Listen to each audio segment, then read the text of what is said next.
Hello, family. Please subscribe and leave a like for us. It means the world to us.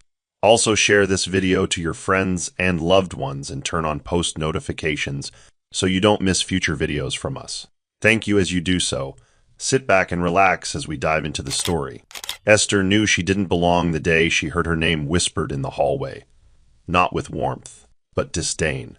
It was late evening, and she had just finished washing the plates in the kitchen when she heard her stepmother, Catherine, speaking to her father, Silas, in their bedroom.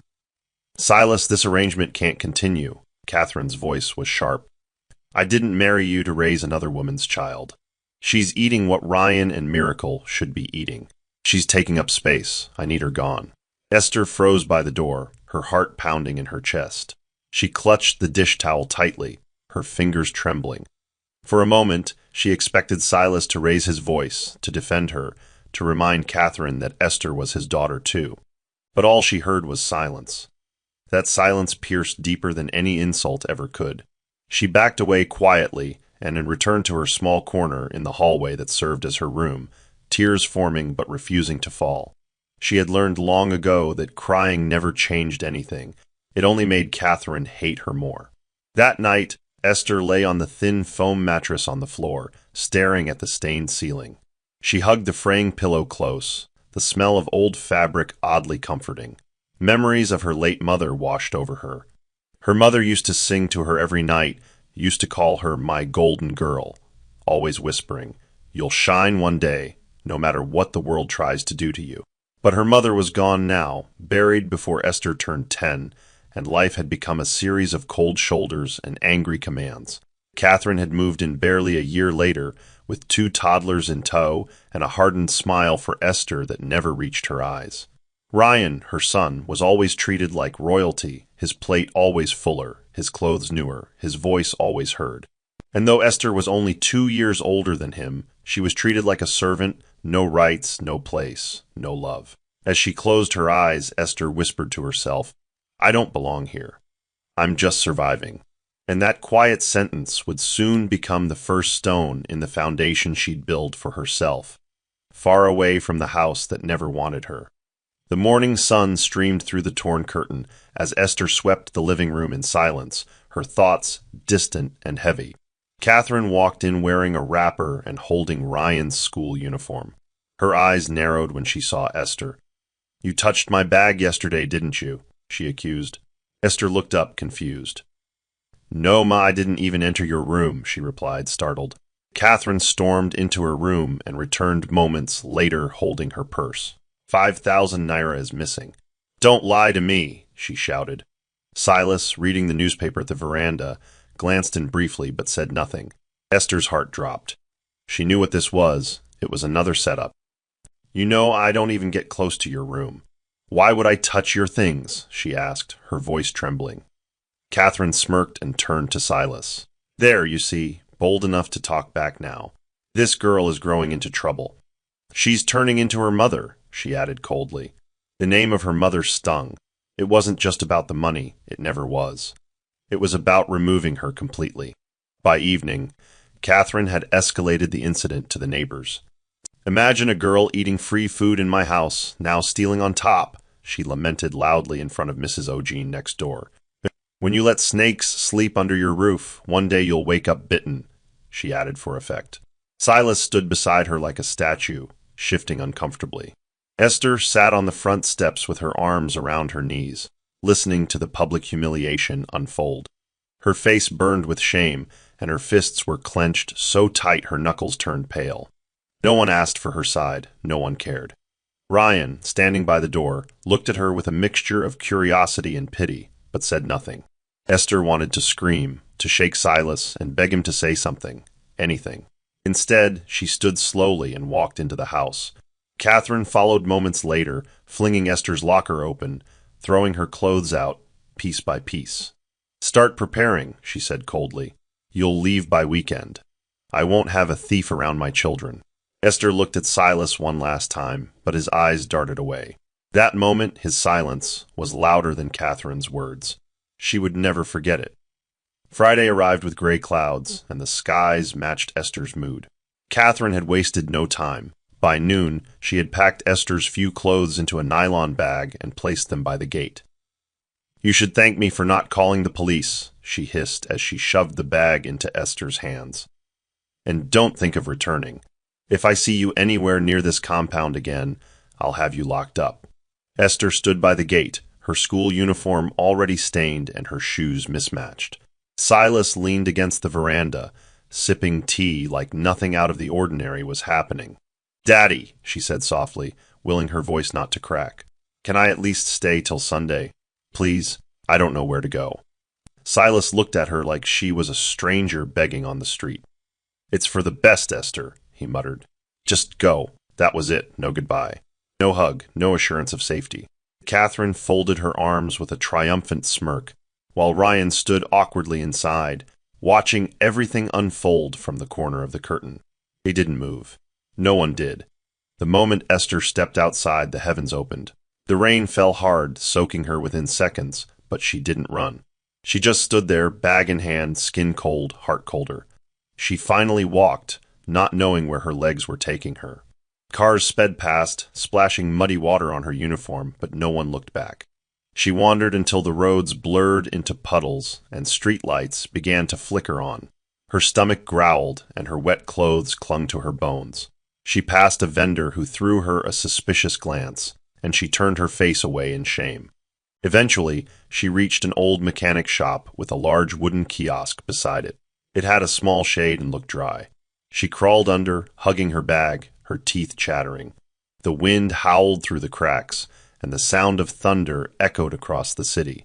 That night, as the rain washed the dust off the city's tired streets, Esther lay alone, drenched and shivering, with nothing but her bag and the ache of betrayal warming her chest. No one knew where she was. No one asked. No one cared. The cold air clung to Esther's skin like a cruel reminder that she was no longer anyone's responsibility. Beneath the kiosk, she lay curled against a corner where the wind was weakest. Her soaked bag doubled as a pillow, and her stomach ached from both hunger and fear. She stared out at the empty street through the wooden slats, watching shadows of passing headlights play against puddles. Her mind drifted back to a time when her mother would wrap her in a blanket, whisper prayers, and press kisses to her forehead. "You'll never lack love, my angel," her mother had said once. But now love was as distant as warmth. The street vendors had packed up, the city gone to sleep, yet Esther couldn't close her eyes. The constant drip of rain off the roof tapped against her thoughts like ticking clock hands, counting each second she was alone. She flinched at every loud sound, imagining someone might come to chase her away, or worse. In the middle of the night, a security guard from the adjacent building approached with a flashlight. "Hey, who dey there?" he barked. Esther sat up quickly, her heart racing. "Please, I'm just sleeping here for the night," she said, her voice hoarse and barely audible. The man shone the light in her eyes and saw her small frame, soaked and trembling. He sighed and lowered the torch. "This place no safe. I better find somewhere before daybreak," he warned, then walked off. Esther nodded silently, too drained to explain herself. She waited until he was gone before sinking back into the corner, hugging herself tightly. Her tears came slowly this time, soundless and warm against her icy cheeks. They weren't just tears of sadness, they were tears of something deeper. She felt erased, discarded, invisible. Somewhere, her father was asleep in a warm bed beside the woman who threw her out. Somewhere, people she once called family were planning their next day, as if she had never existed. But Esther wasn't broken, not yet. In that darkness, she whispered, "If no one else will fight for me, I will." By morning, Esther's head throbbed from the cold, and her limbs felt weak. The hunger had crawled from her stomach to her chest like a slow burn. She stood up slowly, dusted her skirt, and wandered into the streets in search of anything edible. At first, she kept her dignity, hoping someone might see the desperation in her eyes and offer help. But as the hours passed and her vision blurred slightly from emptiness, she abandoned pride. Outside a row of roadside shops, she approached a woman frying akara. "Please, Ma, can I have just one? I haven't eaten," Esther pleaded, her voice shaking. The woman looked her over with suspicion. "You children, too, like to form pity. Carry yourself como before I pour this oil on you," she barked. Esther stepped back in shame, her cheeks burning. Rejected not just by blood, but now by strangers too. Later that day, Esther stumbled into a bustling junction where traders sold fruits, snacks, and roasted corn. The smell of grilled plantain twisted her insides. She stood beside a rickety stall, watching a woman in her 40s turning corn over charcoal. The woman noticed her hovering. "You want buy or you want steal?" she asked bluntly, not unkindly. Esther opened her mouth, but nothing came out. Her body answered instead, collapsing weakly beside the woman's stool. "Hey, hey, my God, someone help," the woman cried, kneeling beside her. A few curious onlookers stopped, but none intervened. The woman dragged Esther under the umbrella of the stall and sprinkled water on her face. After some minutes, Esther stirred. "Sorry, Ma, I didn't mean to scare you," she whispered. "I just haven't eaten since yesterday." The woman, Mabel, sighed and handed her a half-burnt cob. "Eat this before you faint again." Esther took it with trembling hands. The warmth, the taste, even the charcoal residue, felt like life being poured back into her. "You don't look like one of those street girls," Mabel said after a pause. "What's your story?" Esther didn't answer fully, just stared at the ground. But that moment, an offer of food with no conditions, was the first sliver of kindness she'd felt in days. Later that evening, as the sun dipped behind the zinc rooftops, Mabel packed her unsold corn and noticed Esther still sitting by her side, quiet, grateful, and clearly with nowhere else to go. "You plan to sleep here again tonight?" Mabel asked, not unkindly. Esther nodded slightly. "I don't have anywhere to go yet, but I can help you tomorrow. Clean your stall, fetch water, anything." Mabel studied her for a long moment, her eyes narrowing slightly. "How old are you?" 14, Esther replied quietly. "You don't even look it," Mabel muttered, then stood. "Come. My veranda is dry and safer than this gutter side." Esther hesitated, but Mabel waved her along. They walked in silence until they reached a small wooden structure behind the junction. A one-room apartment with a narrow veranda. "You'll sleep here," Mabel said, pointing to a mat she laid on the cement floor. "No funny business. I don't keep thieves." Esther smiled faintly. "I'm not a thief, Ma, thank you." That night, Esther finally slept with a little warmth in her chest. It wasn't comfort, just less fear. She woke at dawn and swept the entire space before Mabel rose. The older woman was surprised, but hid it behind a grunt. "You're useful." "I like that," she said as she prepared her goods for the day. Esther followed her back to the corn stall and silently took over fanning the fire. By noon, people began noticing her. "Your new girl?" one customer asked. "She get hand," Mabel replied simply. Esther still didn't speak much, but her actions did. She fetched water, served customers, and cleaned without complaint. In the days that followed, she asked for nothing, but earned small tips from satisfied buyers. Mabel never asked too many questions either. She watched instead, and what she saw was a girl with cracked heels, sharp eyes, and a hunger far beyond food. One night, while Esther lay on the mat outside again, Mabel sat by her door, picking her teeth with a broomstick. "You remind me of myself at your age," she murmured. Esther opened her eyes. "Did your people throw you out too?" Mabel chuckled bitterly. "Worse, but I survived. You will too." That was the closest either of them came to opening up for now.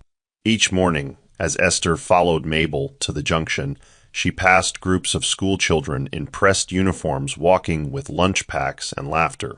She always paused to look, even if only for a moment.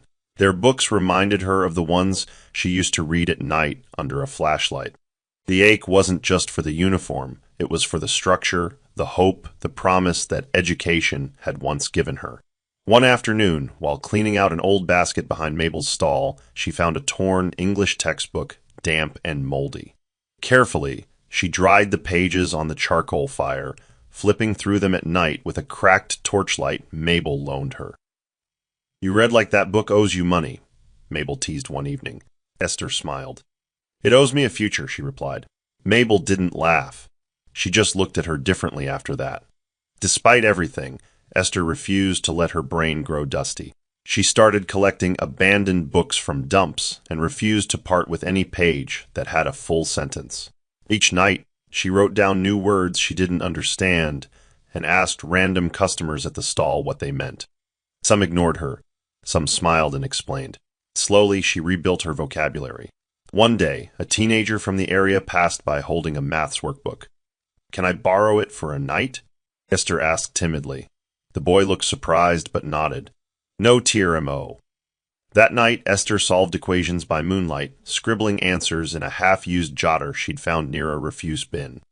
Her hunger for learning became her new fuel, pushing back against the despair. But still, deep down, a voice whispered, "What's the point? You're not in school anymore." Yet another voice, quieter but fiercer, replied, "But I still have a brain." And that quiet fire inside her was the only teacher she needed. The afternoon sun beat down heavily on the marketplace, and Esther sat behind the corn stall, using an old paper fan to cool the smoke from the fire. She had just returned from fetching water for Mabel when a man in his mid-30s approached to buy roasted plantain. He wore a dark blue shirt and glasses, his eyes observing more than his mouth spoke. "This one looks well roasted," he said, pointing.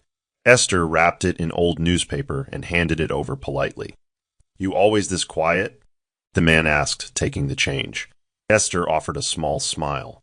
"I only talk when I have something useful to say." The man chuckled. "Fair enough. That's rare these days." Over the next few days, he returned regularly, always around the same time, always observing.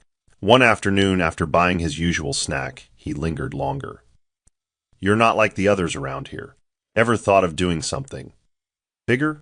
Esther looked at him cautiously. "What do you mean?" she asked, wiping her hands on her apron. The man extended his card. "My name is Mr. Benson. I own a small tech repair shop nearby. I need someone to help with cleaning and errands.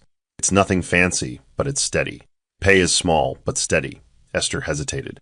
"I don't know anything about electronics." "I'm not asking you to. I'm asking if you want to stop wasting your fire on corn ash," he replied kindly. That night, Esther told Mabel about the offer. "You trust him?" Mabel asked, stirring her pot. "He's been watching you for a while." Esther nodded slowly. "He doesn't look like someone with time for lies." Mabel sighed. "Then go. Just don't forget where you started." The next day, Esther followed Mr. Benson to his shop, a tiny space filled with motherboards, wires, and the smell of soldering metal. "Start with sweeping. Just observe everything else," he said, pointing to a broom. As she cleaned the dust from the floor, her eyes scanned the shelves, the technician's steady hands, and the screen displays flashing data. She didn't understand a thing yet, but something about the buzz, the logic, and the concentration made her chest stir in a way it hadn't in years. Something important had begun. Esther quickly became a shadow in the shop, moving quietly but with keen attention. Every technician had their own station, and while she swept or arranged wires, she watched intently as they handled delicate phone parts, replaced broken screens, and tested motherboards. She memorized terms she heard, capacitor, resistor, firmware, without asking questions aloud. She didn't want to draw attention to her curiosity just yet. One day, while cleaning the corner under a desk, she noticed a technician named Tunde struggling with a phone that kept restarting. He grunted in frustration and shook the device. Esther, who had seen another tech reset a similar model the day before, timidly approached. "Sir, I think I saw Mr. Alabi press the power and volume buttons together to reset that kind of phone." Tunde looked at her in surprise. "You day spy on us?" he asked, half laughing. "No, sir," she replied softly. "I just watch because I like to understand." He tried what she said, and the phone booted up. His eyes widened. From that moment, Tunde occasionally threw small questions her way. "You know what this cable is called? What does this port do?" She didn't always know, but she'd run home, research at a roadside cafe, or ask someone discreetly and return with answers the next day. Mr. Benson noticed. One evening, he pulled her aside. "You want to learn this properly, don't you?" She nodded slowly. "Very much, sir," he folded his arms. "You're smart. But it takes more than brains. It takes patience and grit. You have that?" Esther looked him straight in the eye. "I've lived off grit for years. I'm ready to add patience." He chuckled and nodded. "Come in an hour earlier from tomorrow. We'll start with the basics before the shop opens." The next morning, while the city still yawned, Esther sat at a wooden table, eyes wide, as Mr. Benson explained power circuits using a broken wall clock. He drew diagrams on cardboard, letting her follow along.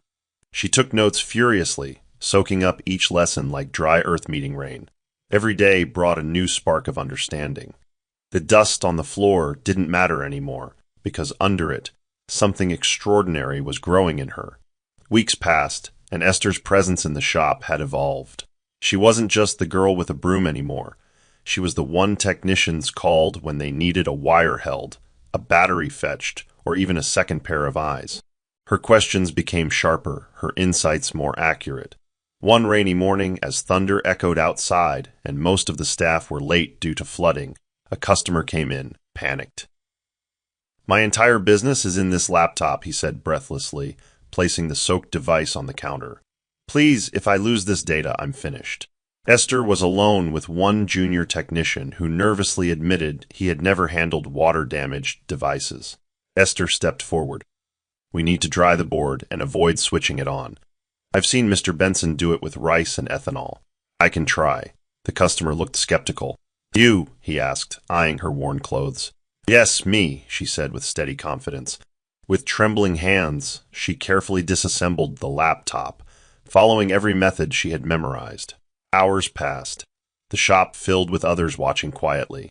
By the time Mr. Benson arrived, she had cleaned the board and air-dried it. He stepped in and examined her work silently. "You did all this?" he asked. Esther nodded, unsure if she'd done something wrong. He plugged in a fresh battery. The laptop booted. The customer gasped. "It's working." "Oh my God," he turned to Esther. "You just saved my job." Benson placed a hand on her shoulder. "You didn't just save a laptop. You proved you're no longer just watching, you're doing." He looked around at the watching staff. From now on, Esther assists on beginner repairs. The entire team clapped as Esther stood frozen, processing his words. That night, she sat outside Mabel's house holding the tools Benson had gifted her, used but functional. She looked up at the stars, and for the first time in years, her tears weren't born from sorrow. They came from pride, the quiet kind that builds, not bursts. She whispered, "Mummy, I think I found something I'm good at." And in the silence, it felt like her mother smiled. The evening after her first major breakthrough, Esther sat with a small notebook she had found wedged beneath a bench weeks ago. The cover was torn, but the pages were blank, clean, and waiting. She turned to the first page and wrote in shaky cursive, "They didn't see me, but I saw everything." It wasn't just about technology anymore. Each night after her shifts, Esther returned to that notebook, writing down her feelings like a person pouring salt into old wounds to keep them from rotting inside. She documented moments no one ever asked her about. The day her father avoided her eyes, the way Catherine had dragged her school uniform across wet cement, the first time her stomach growled so loud she thought it was a scream. She wrote about Ryan, not with hate, but confusion. Why hadn't he spoken up? Why did he always look away when she cried? These weren't just memories. They were proof she had endured, proof she hadn't imagined the pain. One entry in particular stood out, titled, "If My Mother Could See Me." In it, Esther wrote not of loss, but of longing. "You wouldn't have let them do this to me," she scribbled. "You would have seen me, even when I was invisible to everyone else." Mabel noticed her writing one night and asked casually, "That your diary?" Esther shook her head. "No, it's more like a map." Mabel tilted her head. "To where?" Esther looked up, her voice steady. "To who I'm becoming." She wrote in code sometimes, fearing someone might stumble upon her truths, but it helped her stay grounded. Writing gave her a space that belonged only to her, where no one could interrupt, insult, or erase her. And even though no teacher graded her words, she knew she was growing stronger with each one. In a life that had tried to mute her voice, Esther had found her own way to speak back. Not with screams or revenge, but with ink, memory, and quiet fire. Mabel sat outside one humid evening, watching the passers-by through narrowed eyes while chewing dry cola nut. Esther was kneeling beside a bowl of wires, sorting them by length as part of her new shop duties. "You're becoming someone now," Mabel said suddenly. Esther looked up. "Is that bad?" Mabel cracked a smile. "No, but it's dangerous if you don't know what to do with it." Esther frowned, confused. Mabel dropped the nut into a tin and sighed. "Let me tell you something. Pain can shape you or rot you. I've seen people become crueler than the ones who hurt them, just because they never healed." Esther listened, the words cutting deep. I won't become like them, she said quietly. I'll be better, Mabel nodded. Then you must decide every day who you want to be. Don't wait for apology. Don't wait for them to come crawling. Move forward, but don't carry their poison in your pocket. The next day, Esther returned from work with an envelope Mr. Benson had given her, a small reward for her dedication. Mabel saw it and smiled faintly. Your hands are starting to earn what your heart deserves. They sat together in the faint orange glow of dusk. What will you do with your first pay? Mabel asked. Esther looked at her, eyes soft. Buy you a new stool. Yours squeaks every time you sit, Mabel snorted. That stool older than you, but if you dare throw it out, I'll haunt you. They both laughed, and for a rare moment, the pain seemed far away. Yet later that night, while folding her clothes, Esther pulled out an old photo of her mother and stared at it. She warned me not to let the world harden me, she whispered. Mabel's voice echoed in her mind. Be better, not bitter. It became a mantra Esther recited silently whenever dark thoughts came. Her journey wasn't about vengeance. It was about reclaiming the humanity that rejection had tried to erase. She didn't want to win by becoming colder. She wanted to win by rising, while still holding on to the warmth her mother once wrapped her in. With every passing week, Esther's mornings became sharper and her nights more disciplined. She rose before sunrise, reviewed her notes from Mr. Benson's lessons, and used a cracked second-hand phone to access online articles on programming and device troubleshooting. She sat at the corridor steps connecting to Mabel's compound, using borrowed Wi-Fi from the shop next door that leaked signal through the walls. You depress that phone like it holds your future, one neighbor joked. Esther smiled politely, not bothering to correct him. It didn't just hold her future, it was the gateway to it. On weekends, she created makeshift flashcards out of carton, labeling diagrams of circuit boards, and learning to write basic code by copying YouTube tutorials line by line. She didn't tell anyone what she was doing, not because of shame, but because the dream was too fragile to expose to people who didn't understand it. Mr. Benson noticed the change, even if Esther didn't boast. You always this focused? He asked one morning while she organized spare batteries. Only when I want something badly, she replied, her eyes on her work.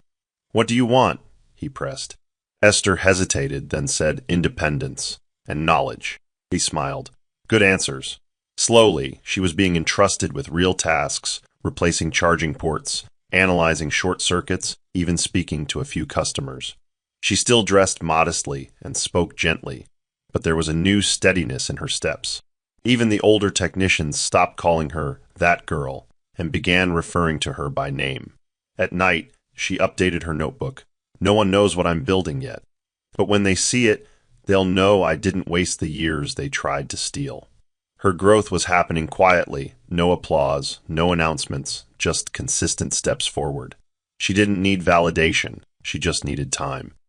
And she had finally learned how to use it. The night the fire broke out, the sky was calm, cruelly so.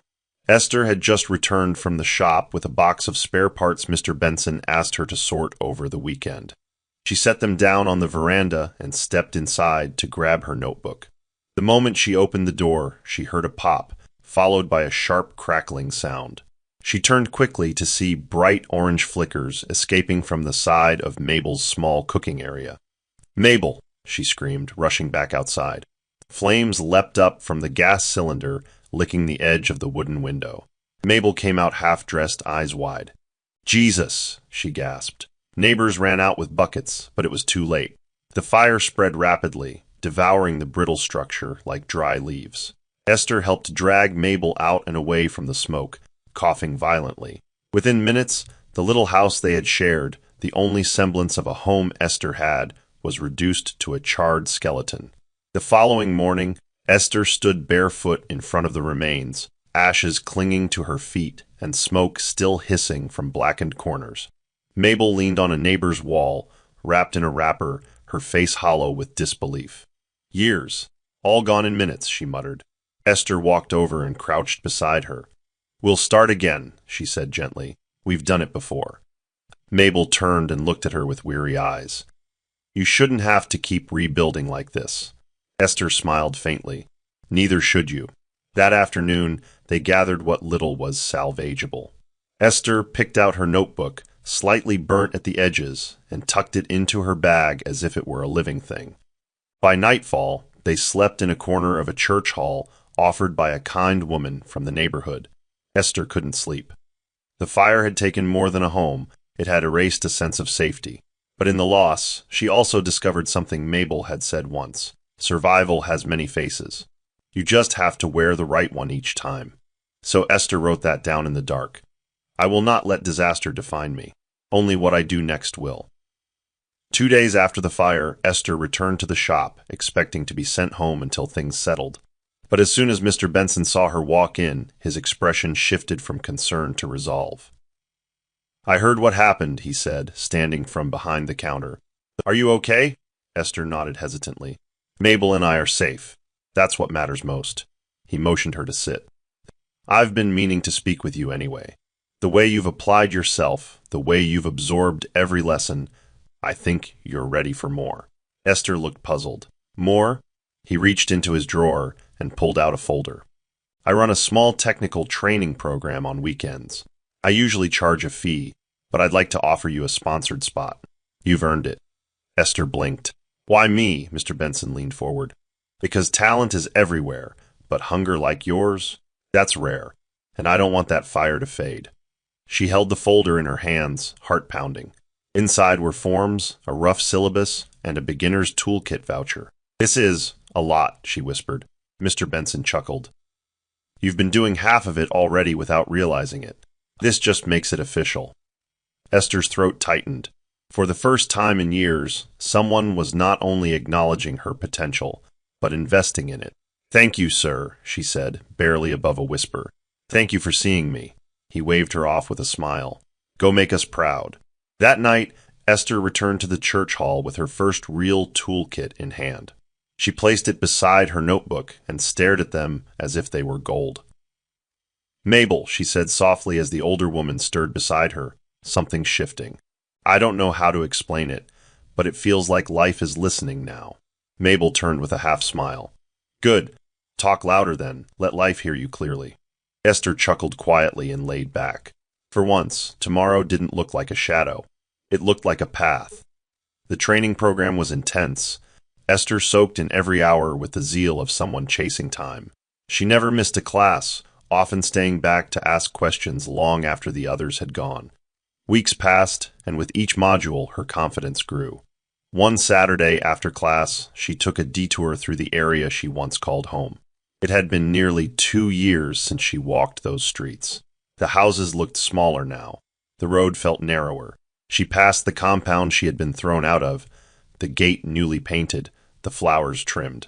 Her heart pounded, but her steps didn't falter. From across the street, she spotted Ryan coming out with his backpack. He was taller now, his uniform crisp, his voice deeper as he spoke to a friend. Beside him, Catherine stood with folded arms, laughing at something on her phone. Neither of them noticed her, and she didn't stop walking. Esther turned the corner and leaned against a tree. Her hands trembled, not from fear, but from memory. Seeing them untouched, unmoved, like nothing had ever happened, it stung more than she expected. She pulled out her notebook and scribbled a line. Healing is not pretending it didn't happen. It's choosing not to stay stuck in what they never apologized for. Just then, her phone buzzed.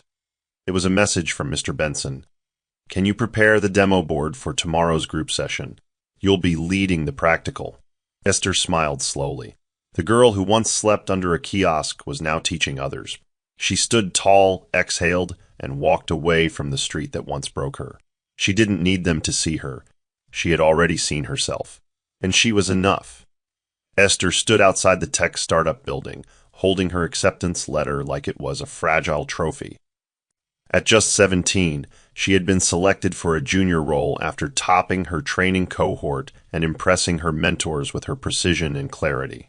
The office was nothing like the repair shop. Here, the floors gleamed, people wore ID tags, and screens displayed dashboards she hadn't imagined she'd understand months ago. She adjusted her second-hand blouse and stepped inside. Good morning, I'm here to see Mr. Doughton, she said to the receptionist, her voice steady despite the nerves twisting inside her. Minutes later, a man in a checked shirt and confident smile came out to meet her. "Esther Oladeji," he asked. "Yes, sir," he smiled. "We've been expecting you. Welcome to Bytecore." She was shown to her workstation, a modest desk in a small shared room filled with wires, testing tools, and code manuals.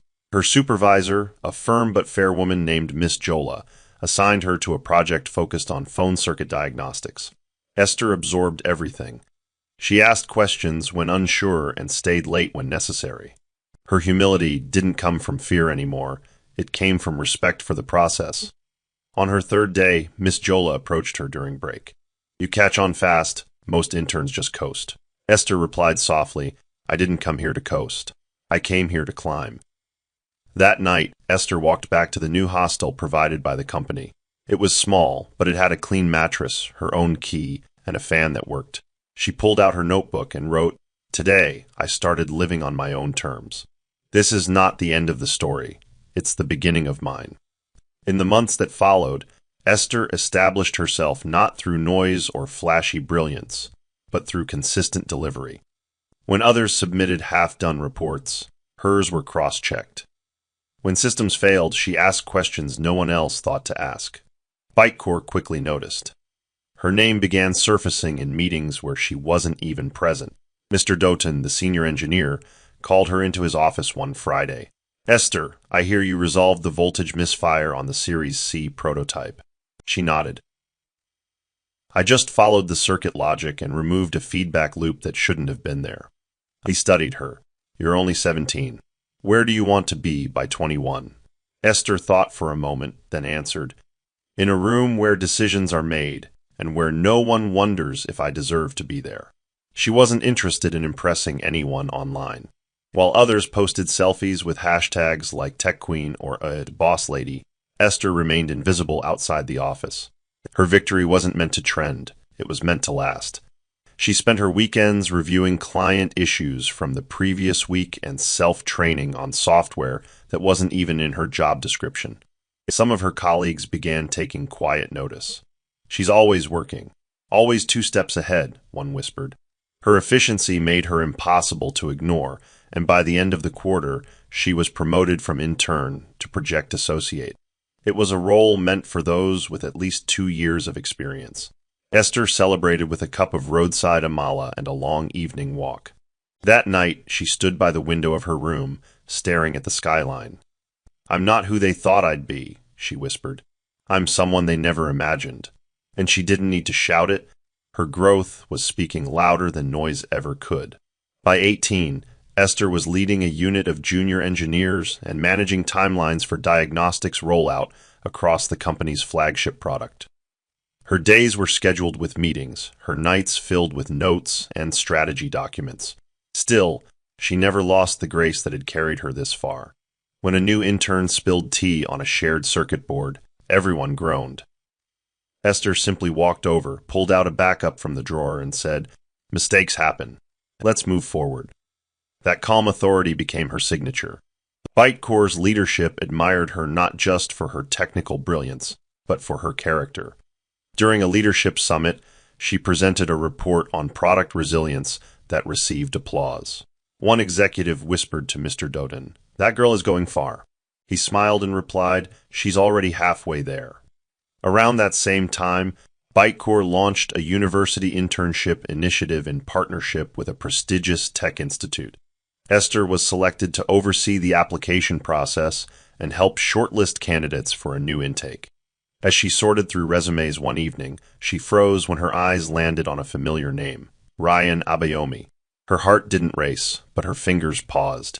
The boy who once stood silently in the hallway while she was cast out was now applying for a position under her leadership. She closed the file and sat back in her chair, staring at the ceiling. Life had a strange way of turning. She wasn't sure how to feel. Was it anger? Pity? Indifference? She whispered to herself, "He'll be judged fairly, but I won't forget who really failed me." She stood up, closed her laptop, and turned off the lights. The decision wasn't about Ryan. It was about how far she had come, and how gracefully she would choose to stand where she once fell. Esther sat across from the internship panel, her expression unreadable. The shortlisted candidates for Bitecore's university intake were scheduled for interviews, and the room was abuzz with mild chatter and tech jargon. She had deliberately kept Ryan's name off her face until the moment he stepped into the room. As the door opened and he walked in, tall and confident in a well-ironed shirt, she didn't flinch. Ryan stopped in his tracks the moment their eyes met. Confusion swept across his face, followed quickly by disbelief. "Esther," he said, half in shock. She didn't smile, she didn't nod. She simply pointed to the chair in front of him. "Have a seat, Mr. Abayomi. We'll begin shortly." The silence that followed was thick. One of the other panelists, unaware of the history, continued reading from Ryan's resume. The interview proceeded professionally. Esther remained objective, asking clear technical questions and evaluating answers without bias. Ryan, despite his shaken composure, tried his best to stay focused. When the session ended, he lingered after the other panelists left the room. "I didn't know you worked here," he said quietly. Esther stood, gathering her notes. "I'm not just working here. I lead this program," she said, meeting his gaze. "I had to climb a ladder. You watched them kick down." Ryan's shoulders dropped slightly. I didn't know what to do back then. I was just a kid." Esther stepped closer, her tone calm but firm. "We were both kids, but only one of us was pushed out into the cold." She took a breath, then added, "You're not here because of your mother. You're here because you applied, and your skills will be assessed. I will not punish you for what you didn't stop. But don't expect me to forget." Without waiting for a response, she walked out, leaving Ryan standing in the echo of a past he thought had disappeared. The next morning, Esther arrived earlier than usual and sat quietly at her desk. The previous day's encounter had shaken something loose in her, not pain exactly, but a confirmation that she had truly grown beyond her history. She didn't feel the need for revenge. She just wanted clarity. Around midday, Ryan appeared at her office door holding a brown envelope. "May I?" he asked politely. She gestured for him to enter. He sat down, placed the envelope on her table, and sighed. "Inside are pictures from back then. You probably don't care anymore, but kept them." Esther looked at him surprised. "Why?" she asked. Ryan shrugged. "I don't know. Maybe because I always felt guilty. You were my sister, and I stood back while you were humiliated." She opened the envelope and pulled out a photo of them as children, Esther in pigtails, Ryan holding a toy. Her eyes softened, but not enough to melt the wall that time had built. "I'm not here to make you feel guilty," she said. "I just want you to understand that what your mother did altered my entire life. I'm still rebuilding." Ryan nodded slowly. "I believe you, and if I could change it, I would." Esther leaned back. "You can't. But you can be better than the silence that raised you." He nodded again, visibly affected. "Thank you for letting me speak." As he stood to leave, she added, "If you do get the internship, work hard. Earn it. Don't expect special treatment from anyone, not even me." Ryan smiled faintly. "That's fair. Honestly, more than I expected." When he left, Esther sat with the envelope in her hands, staring at the photographs that belonged to a life that no longer defined her. She wasn't angry. She wasn't vindictive. She was simply resolved. And that peace, unexpected but welcome, became her quiet strength. That evening, Ryan returned home with a look that unsettled Catherine before he even spoke. "What's wrong?" she asked from the kitchen doorway. He dropped his bag gently and sat on the couch. "You remember Esther?" he asked. Catherine paused, her eyes narrowing. "Why are you asking me about her now?" Ryan exhaled. "Because she's alive. And she's the head of the internship program I applied for." Catherine's spoon clattered to the floor. "She's what?" Ryan nodded. "She's doing well. Really well. She interviewed me yesterday." Catherine's face drained of color. She stumbled backward and grabbed the wall for balance. "She's not supposed to be anywhere near success," she muttered. "I made sure of it." Ryan stood slowly. "You made sure I saw it too. And now, I'm working under the girl you discarded." Catherine paced the living room, rubbing her temples. "This can't be happening. She'll humiliate us. She'll destroy everything." Ryan shook his head. She didn't even raise her voice. "She said she won't hold me responsible, but she hasn't forgotten what you did." Catherine's eyes welled with something between fear and shame. "I thought I was protecting this house," she whispered. Ryan's voice sharpened. No. You were protecting your ego. And now, the one person you treated like dirt holds the door to my future. The silence that followed was loud. Catherine sank onto the sofa, her breathing shallow. I need to see her, apologize, explain. Ryan gave her a long, measured look. You're 5 years too late for explanations. If you do go to her, don't expect anything in return. As he walked away, Catherine sat still, swallowed by the gravity of a decision she could no longer undo, and the reckoning she never expected to face. The next morning, Catherine sat at the dining table, untouched toast in front of her and a cup of tea gone cold. For the first time in years, her reflection in the kitchen mirror looked foreign. Her face held no smugness, no control, only weariness. She replayed Ryan's words from the previous night over and over, each sentence peeling away a layer of her carefully maintained facade. She had banished a child, not expecting her to survive without them, let alone rise above them. I didn't think she'd last a week, she muttered under her breath. The shame gripped her stomach like a cramp. Silas walked in, dressed for work, and noticed her dazed state. You okay? He asked casually. Catherine looked up. Did you know Esther is in charge of Ryan's internship application? Silas froze. His briefcase slipped slightly in his hand. That, I didn't know, he replied. Catherine's tone turned brittle. She's successful, Silas. She made it without us. For the first time in years, Silas looked genuinely unsettled. What do you want me to say? He asked, eyes darting. Catherine stood and faced him directly. You stood by and watched me throw her out. You said nothing. Don't you feel anything now? Silas rubbed his forehead. Of course I do, but what's done is done. Catherine's voice cracked. She was 14. She had nowhere to go, and we turned our backs on her. Silas lowered his eyes. I thought it was temporary. I thought she'd come back, or you'd calm down. Catherine gave a short, bitter laugh. She did come back, but not to us, to power. That word, power, lingered in the room. It wasn't just Esther's success that unsettled Catherine. It was the fact that the same girl she'd once treated as disposable now had the authority to change her son's life, and she had exercised mercy instead of revenge. That kind of strength unnerved her more than vengeance ever could. And in her heart, Catherine knew, Esther had become everything she tried to prevent. Later that evening, Silas sat alone in the car after work, phone in hand, screen lit with Esther's contact number. It had been saved for years, but never used, like a door he was too afraid to knock on. He stared at her name for minutes before finally dialing. It rang twice, 3 times, then voicemail. He didn't speak. He hung up, tried again. Still voicemail. On the 3rd attempt, he finally left a message. Esther, it's Dad. I just heard. I didn't know how far you'd gone. I'm proud of you. I know I don't deserve your time, but if there's ever space in your heart, please let me explain. He ended the call with a long exhale, his hands trembling.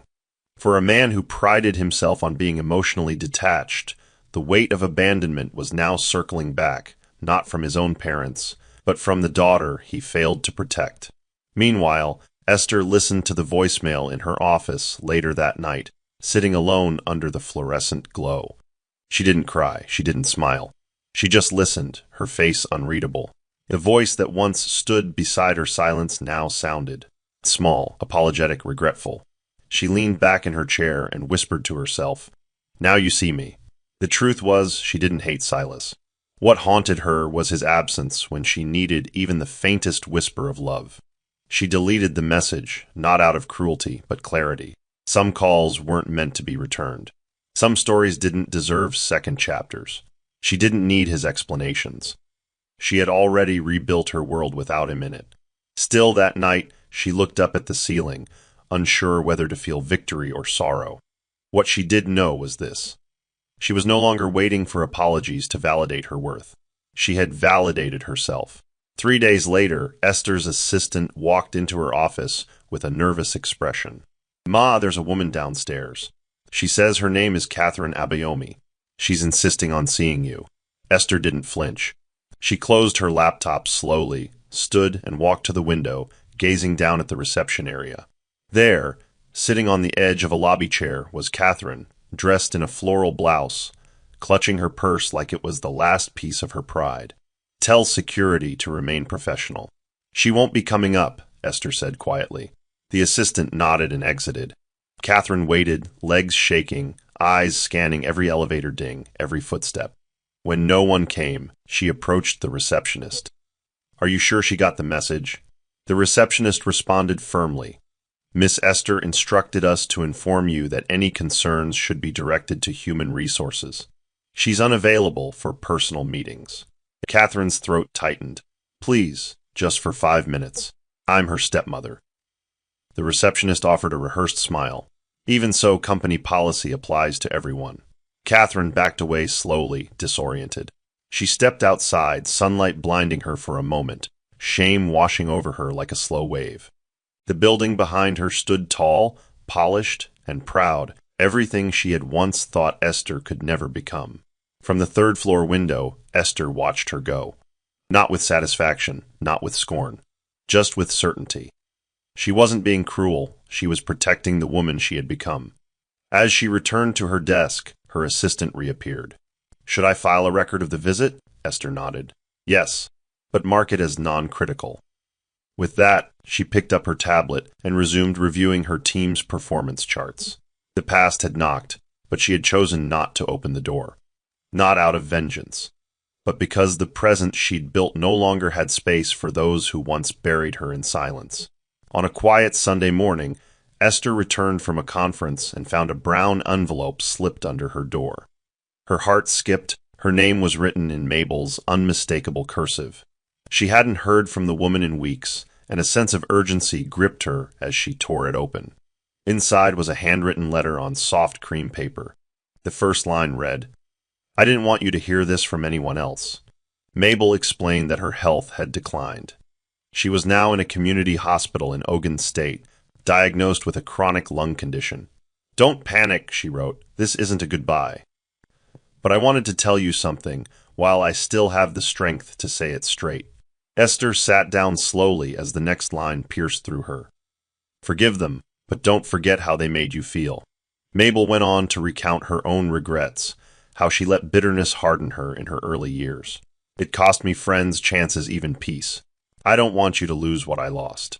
Esther read the letter over and over, her hands trembling. The woman who once fed her burnt corn and gave her a place to sleep was now the one guiding her spirit again from a hospital bed. Mabel concluded the note with, "You were never broken, Esther. You were just buried, but you grew." Tears slid down Esther's cheeks as she folded the letter gently, placing it inside her journal. That evening, she called the hospital, spoke to a nurse, and arranged to have care items sent immediately. "Tell her I got the letter," Esther said over the phone. "And tell her I'm listening." Later, while sitting under her reading lamp, Esther whispered, "You saved me, Mabel. I just hope you know that." She updated her journal that night not with a plan or a list, but a simple promise. "I will protect my heart, but I will not let it turn to stone." For the first time in weeks, she slept deeply. Not as a boss, not as a girl who rose, but as a human being who still had someone to call home. Ryan knocked softly on the door to Esther's office one afternoon, holding no file, no laptop, just a quiet face and hesitant eyes. She looked up from her screen, nodded once, and gestured for him to sit. "This isn't about work," he began. "I'm not here to defend my mother. I needed to speak to you as a person." Esther leaned back in her chair, curious but unreadable. "Then speak," she replied. Ryan took a breath. "I've been thinking a lot. About how quiet I was when things were happening. About how I watched you suffer and never said anything. I didn't know what courage looked like back then. But I know now." Esther folded her arms. "Silence is its own kind of betrayal, Ryan. You may not have pushed me out the door, but you didn't stop it from closing behind me, either." Ryan nodded slowly. "I know. That's why I'm not asking for your forgiveness. I just want to say thank you for not turning that pain into punishment, for treating me with more fairness than I deserved." There was a long silence between them. Finally, Esther spoke. "I don't hate you.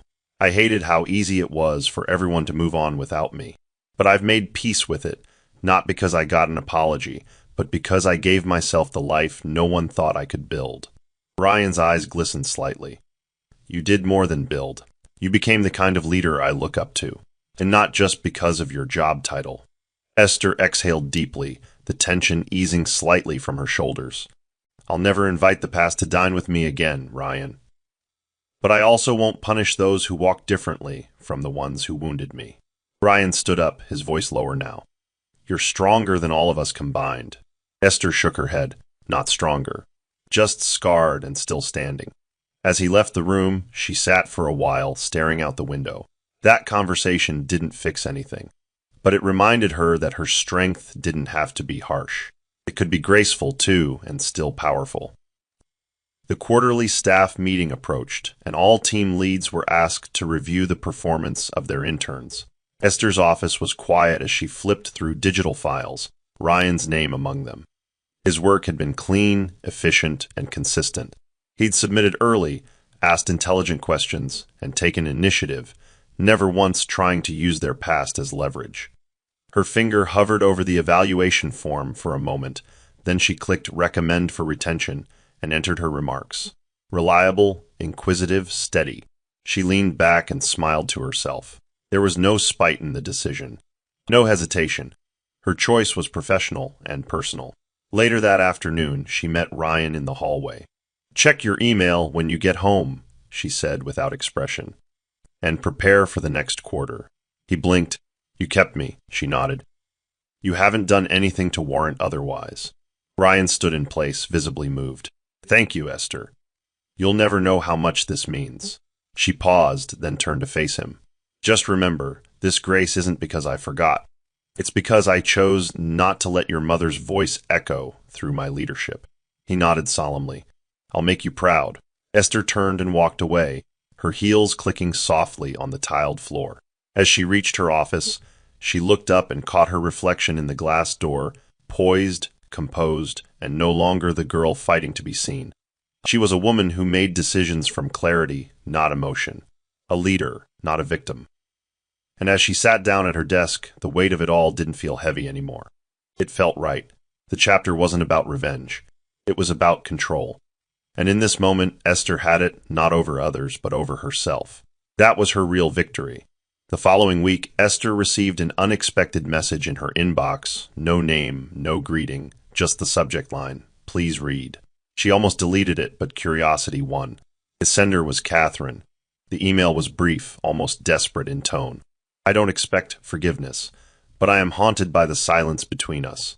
Not a day goes by that I don't think about what I did. You deserved love, and I gave you exile. I know I've lost any place in your life, but I needed you to know I am sorry. Esther read it 3 times before closing the laptop. There was no anger in her chest, just a hollow ache, the kind that lingers not from pain, but from things long past repair.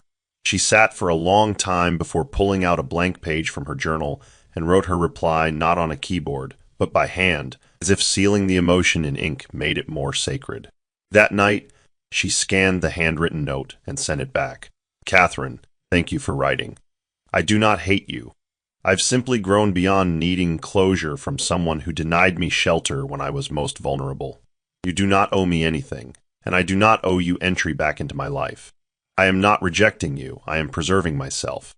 Take this not as punishment, but as peace. We both need it. She hit send, then leaned back and exhaled. There was no satisfaction in denying Catherine access, only a quiet sense of justice. Esther had built her life without permission, without applause, and now she was safeguarding it with the same strength. She didn't need to reopen old wounds. She only needed to protect the healing. She turned off the light and whispered into the darkness. It ends here, and I am still whole. It wasn't just closure. It was liberation. On the morning of her 19th birthday, Esther took a slow walk through her old neighborhood.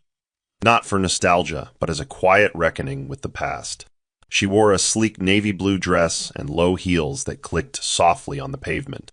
Her face was calm, radiant, and unburdened. As she passed the compound she was once expelled from, she noticed the gate was open and a young girl, perhaps 13, sat at the entrance plaiting her hair. The girl looked up and smiled. Esther nodded back warmly. No one else recognized her, and that was fine. She wasn't there to be seen. She was there to walk freely, without the weight of history gripping her throat. Every step felt symbolic, not of triumph over others, but of ownership over herself. Later that day, she returned to her apartment and stood by the mirror. She didn't see the girl who once begged for food or the teenager who soldered broken circuit boards with shaking hands. She saw a woman who had faced betrayal and didn't break, who built her future out of fragments others discarded. Her phone buzzed, a message from Bytecore's founder. Ready to lead the Legos expansion project? I can't think of anyone better. She smiled and replied simply, "Let's build." Before bed, she sat with her journal and wrote, "There are victories that happen in silence. Mine was never about revenge. It was about reclaiming power without needing to prove it. And I have." As the night deepened, Esther lay in bed, not waiting for apologies, not expecting the past to return, and not afraid of what came next. The world had once closed its doors on her, but she had found another way in and built her own. With grace, with fire, with her name intact. Here's the Bible verse, Psalm 118, verse 22. "The stone which the builders refused is become the headstone of the corner." Explanation. This verse reflects Esther's journey perfectly. She was rejected, abandoned, and underestimated, but she became the very foundation others would need. Her value didn't diminish because she was discarded. It was revealed because she endured. What they cast out, God elevated. Moral of the story. Being forgotten does not make you worthless. Sometimes, the people who erase you are simply too small to carry your greatness. Your strength isn't in how loudly you return, it's in how quietly you rise beyond them. That's the end of the story. What did you learn from this story? Drop your thoughts in the comment section. Leave a like and don't forget to subscribe and turn on post notification so that you'll be notified whenever we drop our next videos. Also, share this video to someone who might be interested. Thank you so much for